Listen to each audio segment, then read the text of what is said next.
প্ৰেমে নামানে বয়সৰ সীমা, প্ৰেমে নামানে কোনো বাধা। প্ৰেম সাগৰত পৰি হাবুডুবু কিয় খোৱা বাবা? জামানা চেঞ্জ হৈছে, বোৱাৰী লাভাৰ ট্ৰেণ্ডত উঠিছে।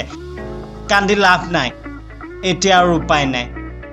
তাই যি গ'ল গ'লেই, আৰু উভতি নাহে। ফুলকুমলীয়া যুৱকৰ সৈতে প্ৰেম 5 সন্তানৰ মাতৃৰ।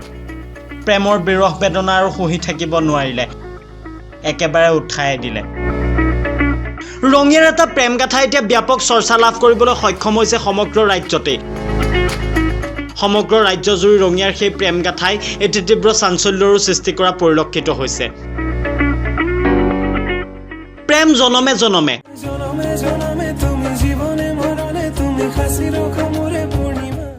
প্ৰেম যেন নামানে কোনো বাধা বিঘিনি। এইবাৰ 5 সন্তানৰ মাতৃৰ প্ৰেমত মচগুল নিজ পুত্ৰসম যুৱকৰ। ঘটনা ৰঙীয়াৰ 10 নং ৱাৰ্ডৰ।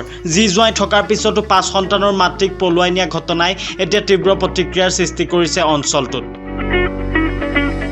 এমাহ পূৰ্বে প্ৰায় 10 বছৰীয়া কন্যা সন্তানক লৈ ফুলকুমলীয়া যুৱকৰ সৈতে পলায়ন কৰিছিল এগৰাকী মহিলাই। ঘটনা সন্দৰ্ভত মহিলাগৰাকীৰ স্বামীয়ে ইতিমধ্যে ৰঙীয়া থানাত এজাহাৰ দাখিল কৰে। স্বামীৰ অভিযোগ অনুসৰি ঘৰৰ অলংকাৰ সহ নগদ ধন 26,000 লৈ পলায়ন কৰিছে মহিলাগৰাকীয়ে। এইটোৰ যেটো আপোনাৰ বিয়াৰ সোণা গয়না দিছিলোঁ, অলংকাৰ দিছিলোঁ, কমপ্লিট লৈ গৈছে। আৰু আপোনাৰ মোৰ লগত 26,000 টকা আছিল ঘৰত, এই 26,000 টকা নিছে আৰু এক ঘৰৰ পৰা 5,000 টকা নিছে।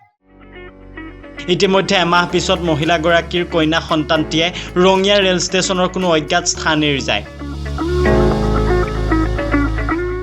ষ্টেচনৰ সমীপত কণমানিটি অনাই বনাই ঘূৰি ফুৰা লক্ষ্য কৰে এগৰাকী চিনাকি লোকে। সেই লোকজনৰ সহায়ত কণমানি সন্তানটি নিজ গৃহত পাবলৈ সক্ষম হয় মহিলাগৰাকীৰ স্বামী। ছোৱালীটো মই নাছিলোঁ ঘৰত। ছোৱালীটো ৰাতিপুৱা বেলেগ মানুহ এক ঘৰে ফোন কৰিছে 5টামান বজাত বোলে এই ডিআৰএম অফিচৰ ওচৰত কান্দি আছে বোলে। কান্দি থাকাতে এটা ৰিক্সাৱালাই আনি কিনে বেলেগ এক ঘৰত দি গৈছে, আমাৰ ঘৰতো দিয়া নাই। মহিলাগৰাকীয়ে ক'ত কেনেকৈ গ'ল সকলো বিৱৰি ক'লে কণমানি সন্তানটিয়ে। বেলেগৰ ফালে চেন্নাইৰ গাড়ীত লৈ গৈছে। ৰাতি আছিলোঁ চেন্নাইৰ গাড়ীত, ট্ৰেইনত আছিলোঁ। তাৰ পৰা হেৰি তাৰিখে পাইছোঁ, এই 27 তাৰিখে নেকি পাইছোঁ। তাতে গৈছোঁ, চেন্নাইত লৈ গৈছে আম্মাই। তাৰপিছত কৈছে তই জাগিল যাই পৰা গৈছে ঘৰত।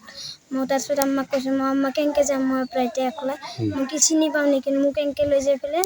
তাৰপিছত আব্বাই মোক সেইদিনা বহুত মাৰিলে, মাৰো খালোঁ আম্মাৰ কাৰণে। আৰু মই আম্মা তই য'তে আছা তই গুচি আহ, তই আমাক এৰি ক'তো নাযাবি, তই গুচি আহ, তোক আব্বাই ৰাখব। আচলতে এয়া প্ৰেম নে টকাৰ লোভত পলুৱাই নিলে 5 সন্তানৰ মাতৃক? কিছুদিন পূৰ্বে মহিলাগৰাকীৰ এটি পুত্ৰ সন্তান দুৰ্ঘটনাত পতিত হৈ মৃত্যু হৈছিল। জীৱন বীমাৰ কিছু টকা অহাৰ পথত আছে মহিলাগৰাকীৰ হাতত।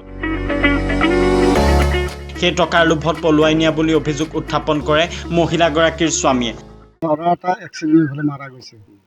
তাৰ মই কেছ কৰিছিলোঁ, কেছ কৰোঁতে কেলেম হৈছে। কেলেম হওঁতে তাৰপিছত আমাৰ পইচাটো চেংচন হৈছে। এই ছোৱালীটোৰ নামতো পইচা আহিছে, মাকৰ নামতো পইচা আহিছে, মোৰ নামতো আহিছে, সৰু ল'ৰাটোৰ নামতো আহিছে। সেই পইচাটোৰ লালাচে আপাটো 6.5 লাখ টকা আছে। এই 6.5 লাখ টকাৰ লালাচত এই ল'ৰাটো এই তিৰিটোক লৈ পেলাই মোৰ ঘৰৰ পৰিবাৰটোক লৈ পেলাই পলাইছে। আচলতে এতিয়া কি বুলি ক'ব এই ঘটনাক? ধনৰ লোভ নে আন কিবা? এটা কথা আছে নহয়, হে প্ৰভু তুমি কৰিলে লীলা, আমি কৰিলে ধৰি লৈ কিলা। ঠিক তেনেধৰণৰ ঘটনাই সংঘটিত হৈছে। সঁচাকে দেই, প্ৰেম অন্ধ বুলি শুনিছিলোঁ, পিছে ইমানো যে অন্ধ হ'ব ভবাই নাছিলোঁ। যি জোঁৱাই 5 সন্তানক এৰি ফুলকুমলীয়া ল'ৰাৰ লগত পলাই গ'ল বোৱাৰী। হাই হাই ৰে, কি যে দিন আহিল। সঁচাকৈ জামানা বিৰাট চেঞ্জ হৈছে। Bureau report, reporter Assam.